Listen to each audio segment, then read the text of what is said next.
तस् भगवतो अरहतो सम्मा सम्बुद्धस्। नमो तस् भगवतो अरहतो सम्मा सम्बुद्धस्। नमो तस् भगवतो अरहतो सम्मा सम्बुद्धस्। इतिपिसो भगवा अरहं सम्मा सम्बुद्धो विद्याचरण संपन्नो सुगतो लोकविदु अनुत्तरो पुरिसदम्म सारथि सत्था देव मनुष्यानं बुद्धो भगवाति।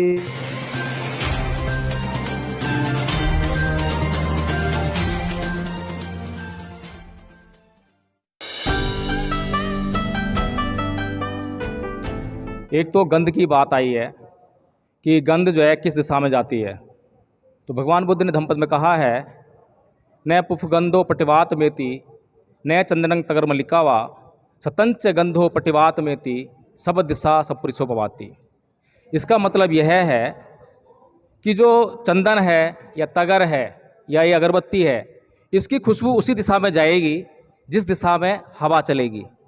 लेकिन जो सज्जन लोग होते हैं, अच्छे लोग होते हैं, उनकी खुशबू उस दिशा में भी जाती है जिस दिशा में हवा नहीं चलती है या हवा के विपरीत भी जाती है।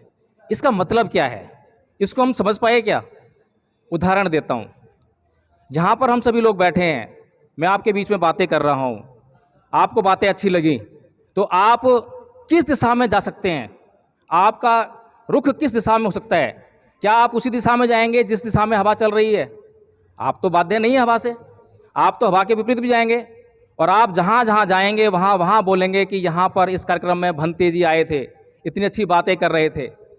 यही है इस बात का मतलब। जो अगरबत्ती की खुशबू है वो उस दिशा में बहती है जिस दिशा में हवा चलती है। लेकिन जो सज्जन लोग होते हैं, अच्छे लोग होते हैं, इसी प्रकार से जो बुरे लोग भी होते हैं, बुरे लोग जो बुरी बातें करते हैं, उनकी जो दुर्गंध होती है बुरी बातों की, वो भी हर दिशा में फैलती है। इसीलिए हमें ये सोचना चाहिए, समझना चाहिए कि हमें लोगों के बीच में क्या बातें कहनी है और क्या बातें नहीं कहनी है। अगर हम गाली गलौज करने वाले हैं तो हमारी गालियां यहीं तक सीमित नहीं हैं। जितने लोग हमारी गालियों को सुन रहे हैं, जब जब गालियों की चर्चा होगी, जब जब हमारी चर्चा होगी, जिस दिशा में हमारी चर्चा होगी, वहाँ वहाँ उन गालियों की दुर्गंध फैलेगी। इसी तरह से मैं आपको बताना चाहता था कि श्रद्धा 3 प्रकार से आती है। एक श्रद्धा आती है कर्मों से। किसी आदमी ने बहुत अच्छे कर्म किए, हमें अच्छे लगे, हम उसके प्रति श्रद्धावान हो जाते हैं। एक श्रद्धा आती है मोह से। हमें कोई व्यक्ति अच्छा लगता है तो हमें उसे छोड़ना नहीं चाहते हैं। तीसरी श्रद्धा आती है घृणा से, कि हमें कोई अच्छा नहीं लगता तो भी हम जो है उसकी बुराई करने में लगे रहते हैं। जब तक उसकी बुराई कर रहे हैं, जब तक उसे घृणा कर रहे हैं, तो वो भी श्रद्धा है। अगर आप कुछ भी नहीं कर रहे हैं तो अश्रद्धा है। तो श्रद्धा कैसी होनी चाहिए? हम श्रद्धा कब लाते हैं? एक आलवक सूक्त है, उस आलवक सूक्त में एक आलवक यक्ष होता है, यक्ष जिसे कहते हैं। और यक्ष के बारे में बड़ी बुरी भ्रांतियां फैलाई हुई हैं समाज में कि यक्ष जो है राक्षस होते हैं, वो लोगों को खा जाते हैं, मार देते हैं, ऐसी ऐसी बुराइयां फैला रखी हैं। लेकिन एक यक्ष था और उसके महल में एक बार भगवान बुद्ध गए। और भगवान बुद्ध वहाँ जब गए तो उस यक्ष ने भगवान बुद्ध से कहा कि हे समण, महल से बाहर निकल जा। तो भगवान बुद्ध बिना कुछ किए शांति से उस महल के बाहर चले गए। फिर उस यक्ष ने कहा कि हे समण, महल के भीतर आ जा। तो वो भीतर आ गए। दूसरी बार भी उसने ऐसे ही कहा कि हे समण, बाहर निकल, बाहर निकल गए। अंदर आ जा, अंदर आ गए। 3 बार तक जो है उसने ऐसा ही कहा और भगवान बुद्ध उसका अक्षर से पालन करते रहे। चौथी बार भी उसने यही कहा। भगवान बुद्ध ने कहा कि अब तू चाहे जो कुछ कर, जो तेरे को कर सकता है वो कर, लेकिन अब मैं बाहर नहीं जाऊंगा। तो उस यक्ष ने फिर यह कहा कि ठीक है, बाहर नहीं जाए कोई बात नहीं, मैं प्रश्न पूछूंगा, अगर मेरे प्रश्नों का जवाब दे दिया तो ठीक है, अगर नहीं दिया तो मैं तेरे चित्त को पागल कर दूंगा, तेरे हृदय को फाड़ दूंगा और तेरे पैर पकड़कर इस नदी के पार फेंक दूंगा। तो भगवान बुद्ध कहते हैं कि ना तो इस लोक में, ना उस लोक में, ना ब्राह्मणों में, ना श्रमणों में कोई ऐसा आदमी नहीं है, कोई ऐसा देवता नहीं है जो मेरे चित्त को पागल कर दे, जो मेरे हृदय को फाड़ दे और मेरे पैर पकड़कर इस नदी के पार फेंक दे। फिर भी है यक्ष, तू अपने प्रश्न कर। फिर यक्ष जो है प्रश्न करता है कि सबसे उत्तम जीवन कौन सा है, सबसे उत्तम रस कौन सा है, सबसे श्रेष्ठ ज्ञान कौन सा है, इस तरह के ऊंचे ऊंचे प्रश्न करता है, प्रश्नों के जवाब उसे मिलते हैं। और अंत में जब सारे प्रश्न वो कर चुकता है, उसके बाद बुद्ध उससे बोलते हैं कि हे यक्ष, अगर तुझे मेरे सवालों के जवाब जो मैंने दिए हैं उन पर यकीन ना हो तो ब्राह्मणों से और सबनों से जाके पूछ ले कि वो सही हैं या गलत हैं। तो वह यक्ष बोलता है कि नहीं बुद्ध, मैं अपने से जान गया हूँ कि जो जो आपने उत्तर दिए हैं वो सभी ठीक हैं, वो बिल्कुल ठीक हैं। तो उसके बाद उसके अंदर ऐसी श्रद्धा आती है, वह बुद्ध से कहता है कि हे तथागत बुद्ध, अब मैं आपका गांव गांव शहर शहर जाकर आपके धम्म का प्रचार करूंगा। आपने जो है मुझे जो ज्ञान दे दिया है वो इस तरह का है कि जैसे कोई उल्टे बर्तन को सीधा कर दे, अंधकार में किसी को दीपक जला के उसको रोशनी दिखा दे। तो इस तरह से जो श्रद्धा आलवक के अंदर आई, वो श्रद्धा कैसी थी और हमारी श्रद्धा कैसी है? हमारी कहीं अंधश्रद्धा तो नहीं है, हम श्रद्धावान तो हैं, लेकिन हमें चेक करना पड़ेगा कहीं अंधश्रद्धा से लिप्त तो नहीं है क्या? जिसके भीतर हमने श्रद्धा प्रकट की है, क्या हमने उससे प्रश्न उठाए हैं, उसकी जांच की है, उसको समझ लिया है, जान लिया है?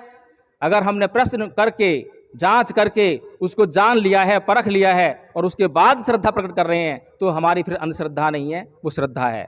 लेकिन ये दुर्भाग्य है भारत का कि हमारे भारत में ऐसे लोग हैं जो किसी भी व्यक्ति के कहने पर किसी भी व्यक्ति के शरण चले जाते हैं और वहाँ जो कहता है उसी हिसाब से श्रद्धा प्रकट करते हैं। तो हम इस प्रोग्राम के माध्यम से यही कहना चाहते हैं, जैसा कि भंते जी ने बताया कि जाति पे दुखा, जरा पे दुखा, व्याधि पे दुखा, मरणाम पे दुखा, शोक प्रदीप दोमनस्यु पाया सापी दुखा, यम पिछंग ने लपितम दुखंग। तो ये जो बातें हैं बड़ी महत्वपूर्ण हैं। और भंते जी ने बताया कि 3 तरह की तृष्णाएं होती हैं, काम तृष्णा, भव तृष्णा, विभव तृष्णा, बहुत इंपॉर्टेंट चीज़ें हैं। ये जो ज्ञान है यहाँ पर आपको जो है 10-15 मिनट में नहीं समझाया जाता, 1 घंटे में नहीं समझाया जाता। लेकिन अभी हमारे बीच में जो है 2 साथी आए, उन्होंने विपश्यना की बात की। आपको पता भी नहीं होगा विपश्यना क्या है, लेकिन अगर आप लोग जो है धम्मीर जी के संपर्क में रहें, जो साथी बैठे उनके संपर्क में रहें, इनके संपर्क में रहें, तो निरंतर जो है बुद्ध की बातों से आप जो प्रेरित होते रहेंगे और विपश्यना के बारे में भी जान जाएंगे। और निसंदेह आप अपने दुखों को, अपने जीवन में आने वाले दुखों को दूर कर उन कष्टों से मुक्ति पा सकते हैं। यही बुद्ध के धम्म का उद्देश्य है और यही हमारा भी उद्देश्य था कि आपका किसी भी प्रकार से कल्याण हो। हम भी अपने कल्याण में लगे हैं, आपका भी कल्याण हो, हम सब मिलकर कल्याण के मार्ग पर चलें, हम सब लोग जो है दुख से मुक्त हो जाएं, हम सब लोग सुखी हो जाएं। भवतु सब मंगलम। जय विनोद। सब्बे हुन्तु चखेमिनो सब्बे भद्राणि पश्यन्तु मा कञ्चित् दुःखमागमात् सब्बे सदा सुखी हुन्तु सब्बे हुन्तु चखेमिनो सब्बे भद्राणि पश्यन्तु मा कञ्चित् दुःखमागमात्। साधु साधु साधु बुद्धं नमामि, धम्मं नमामि, संघं नमामि, अहं वदामि सर्वदा। अब जिन्होंने फूल नहीं चढ़ाया है श्रद्धांजलि दे दीजिए, फूल चढ़ा दो, ठीक है? क्या कोई सवाल हो मन में लेके ना जाए, सवाल यहाँ पे क्लियर कर दिया जाएगा।